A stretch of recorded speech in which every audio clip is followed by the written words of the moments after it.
Hey guys, Linda here. Come back at you with another video today.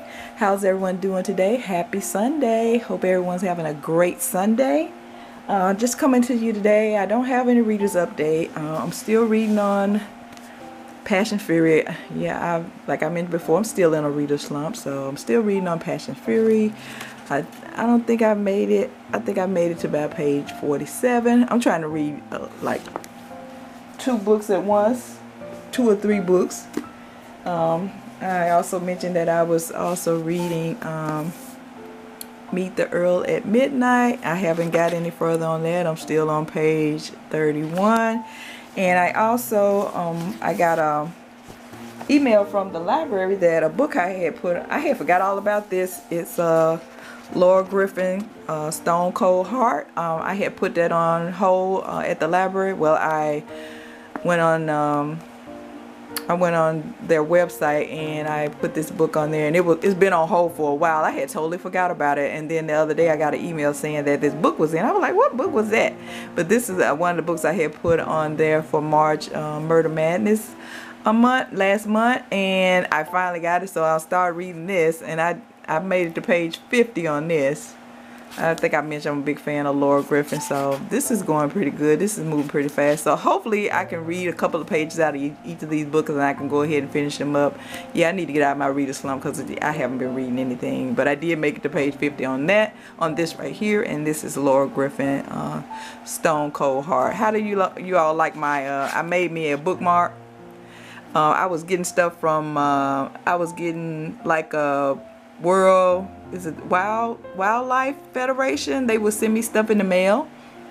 World Wildlife Federation, I think that's what that is. And these flyers were in there, so it was 2. I got 2 of them, so I just took both of them, put them back to back, and made me a bookmark out of it. I think it came out really well. I love it. So that's my bookmark that I've been using. So hopefully I can get through these 3 books. I hope so. That's Passion Furies by Altonya, Washington. Hope you can see that. With I'm sitting right up under the light here. And Meet the Earl at Midnight by Gina Conkle. I hope I'm pronouncing her name right. Conkle.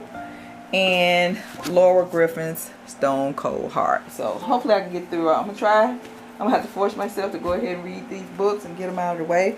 But today I'm coming to you because I think I mentioned on here before, I want to clean out I got a lot of my books are in boxes, so I want to clean all those out, get rid of some of these boxes, and keep the ones that I want to, because most of these I've read and some of them I haven't, so I just want to take the ones that I've read and really enjoyed out of here, and the ones that I don't want to keep, I'm either going to give them to the library or put them on Amazon to sell, because I sell on Amazon also.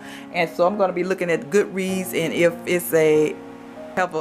it has a 4 rating, I'm going to put it on my website. If I don't want to read it, I'm going to put that on my website. But if it's under 3 point something, or I'm going to give it to the library. That's how I'm going to distinguish between what goes to the library and what goes on Amazon to sell. So let's get started here. This is probably going to be like a series because I got quite a few boxes I need to go through, and I decided to tape it that way. I'll go ahead and do it because I've been procrastinating by getting this done, and I need to go ahead and get all this taken care of so I can clear out some of these boxes and get rid of the books that I don't want. First up I have here, and if you don't want to look at this video, that's fine, because it's going to be a long video, because I'm going to probably be reading the back of this, see do I want to keep it if I haven't read it, because some of these I can remember. I probably read them, but some of them I can't remember, so I'm going to read the back of it to see though it jog my memory, and if it don't, I'll probably, if I don't like the synopsis of it, I'll probably go ahead and get rid of it. But first up I have here is Lost in My Dreams. This is by Faye Ashley. This is by St. Martin Press, and this is a contemporary romance. And see, I don't even remember this. I don't know if I bought this to sell on Amazon or what. I bought it and never read it.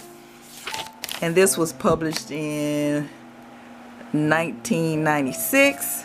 Let's see, do they have anything by the author? And this is the author here, if you can see her. She looked like one of them actors from one of them soap operas. I can't remember what it is though, but I read a little about her, about this author When she isn't gardening, Faye Ashley, who always writes as Ashley Summers, is at her computer churning out another book. 5 of her novels made the Wilde Books bestseller list, and 12 have been translated into foreign languages. Because of her unique ability to touch deep feelings and emotion, her fan mail gives continuing evidence that she is beloved by many readers worldwide. Faye's novel, Adam's Daughter, is out of print but can sometimes be rented from a bookstore fortunate enough to have a rare copy. Have any of you read Faye Ashley before? I can't remember. I don't remember this book, and I don't remember reading I don't remember reading any of her books. And so that's Faye Ashley. Have any of you read any of her books? Is she good? So let me look on I got my iPad here. I'm gonna look on Goodreads and see what this book is rated. Let's see here if I can get on here. And I need to find Lost in My Dreams. iPad here. So you can find Lost in My Dreams.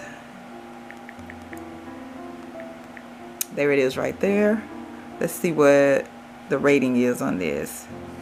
The readers gave it a 3.67. So I'm gonna read the back of this, see do I want to keep it, because if it's a 3, I think I'm gonna give it to the library. Roseanne Bentley didn't know that something was missing from her Houston society lifestyle until an ordinary trip to her walk-in closet turned her world upside down. She didn't find her favorite dress that she planned to wear to yet another dull social affair. Instead, she found herself falling through space, so this is gonna be a time travel, and landing in that beautiful meadow where she appears to be 20 years younger. Roseanne assumes she's dreaming or crazy or both, so when she finds herself staring into the emerald green eyes of the most gorgeous man she's ever seen, she decides to explore this fantasy dream world. But then she discovers that Nathaniel Knight is all too passionately real. As she moves back and forth between her world and his, she begins to fall under the spell of true love. But will fate step in and close the door to this world and to her heart? So I don't think I want to read this because she's going to be going back and forth. I don't think I want to read this one, and I don't remember it, so this will be going to the library since it's a 3 point, what did I say it was?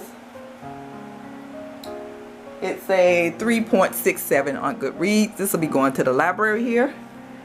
Next up I have Private Demon. I know I didn't read this one because this is from my sister collection. She reads a lot of paranormal. This is a paranormal romance, and this is published by Signet Eclipse. When was this published? Here.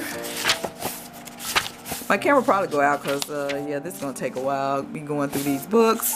So if it stops, I'll just restart it if my battery hasn't died. When was this published? I don't even see here. Oh, 2005. And it's in really good shape.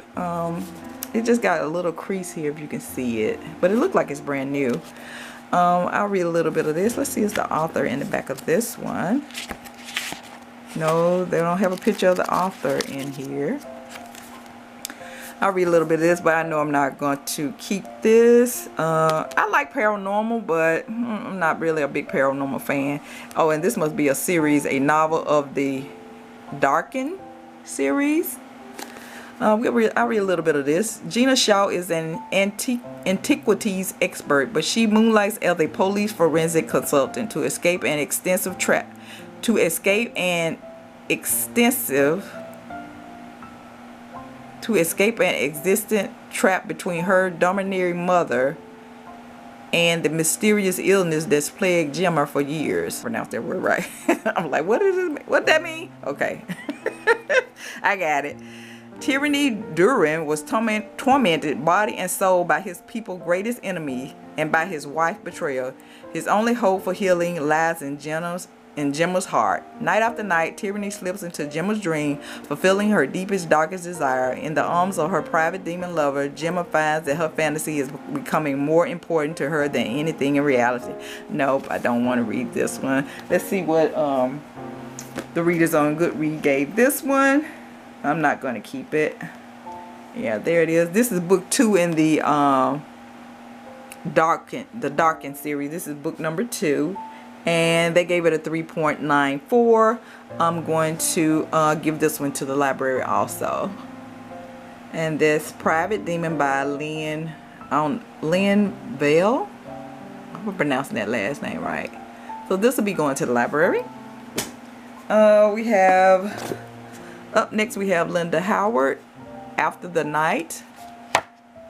And we got a little picture here. And see when this was published. I don't remember this one either. I think I've read it though. This is from 1995. See Linda Howard and who published this? This is published by Pocket Books, and this is contemporary by Linda Howard. Look like I've read this a couple of times, so I will be keeping this one. It's Linda Howard, so I don't remember. I'm gonna go back and read it and see do I actually want to keep it. I'm just not gonna give it away. Here she is. She's the winner of 8 awards, including the Silver Pen from Affaire de Cour. Linda Howard has captured the heart and minds of her vast audience with best-selling romances such as The Lady of the West. I have that. Angel Creek. I don't remember that. The Touch of Fire. I have A Touch of Fire. I have A Heart of Fire, and I have Dream Man. I have most of all her books. Now she creates her most spellbinding novel yet, the thrilling account of a love so deep, a passion so rare that nothing and no one can destroy it. After the Night is Linda Howard at her peak, a steamy, sensual, unforgivable story, sure to win her more legions of fans. I guess this is just a regular, like I said, I read her mostly her. I have most of all her, if they're just like contemporary romances, I have most of all of those. But if they're like romantic suspense, I don't have all her romantic suspense. I have some of them I kept and some of them I got rid of. But I will be keeping this one. And this is Linda Howard, After the Night. And here's a little picture here. I will be keeping that. Next I have, this must be an anthology because it got Hannah Howell and Lindsay Sands in here. And this is The Eternal Highlander. And this is a book from Zebra Historical Romance. See when this was published. I used to have my own website, so this is to my website here, AdoreR.com, but it's not up anymore. I just sell on Amazon now. I used to say, let us brighten your day at AdoreR. And so let's see when this was published. Oh, this is what is all this? Oh, all these are books by Hannah Howell. This was published in 2004. The book by Hannah Howell is Night Riders, and the book by Lindsay Sands is The Highland Bride. Let's see what we got here on the back here. Catelyn McNaughton and Connell McAddy are cousin bound by far more than blood ties, and the rugged Highland landscape their clan calls home. The ancient curse of their ancestry has fated them to live by night with an unquenchable thirst that neither can tame. So I guess they're vampires. The only thing that can save their soul is marriage to outsiders. Mortals whose untainted blood will weaken the curse in their children and break the chain of fear that have made their clan a breed apart. So I guess this is like a historical paranormal. I guess so. I like that cover. So let's see what this has on Goodreads here. The Eternal Highlander. I don't even remember reading this. Here it is right here. Oh, it got a 4.4. So I'm going to put this on my website. It's a 4.4. I don't think I want to read it, The Eternal Highlander. So I'm just going to put this on my website. So I got 2 I'm going to give to the library. 1 I'm going to keep, and 1 I'm going to put on Amazon. Next I have Wolf at the Door by Christine Warren. And this is a St. Martin paperback romance. And I guess this is also a paranormal because it said Wolf at the Door. Maybe we got some shift shifters in here. Let's see when this was published. This was published back in 2006. See, do we have a picture of the author back here? No picture. There's her Information right there, www.christinewarren.net. I doubt if that's still up or not, because like I said, this book was back in these are old books. This was back in 2006. And I'll read a little bit of this. This book don't even look like it's been read, but I think it got, the spine has been creased, so maybe, but it looked like it's brand new if you look at it from this way. Let me read the back of this. Savannah Quinn didn't travel 3,000 miles from her native Ireland and Sullivan. Look, I don't even know what I'm reading. Let me read it. Let's start all over. Sullivan Quinn didn't travel 3,000 miles from his native Ireland and his wolf pack just to chase rapidly after the most delectable quarry he's ever seen. Quinn is in America on a mission to warn his other brethren of a shadowy group willing to use murder and mayhem to bring them down. But one whiff of this fox woman delicious honeysuckle fragrance, and he knows that she's more than a colleague or a conquest. She is his mate. Okay, but it's not nothing I want to read, and I don't think I've ever read this. I think this must have been my sister's, Christine Warren. Have any of you read anything by her? Did you like it? Let's see what this is. It's on Goodreads. Wolf at the Door. Going to show up. Here it is. Oh, and this is a series 2. This is number 9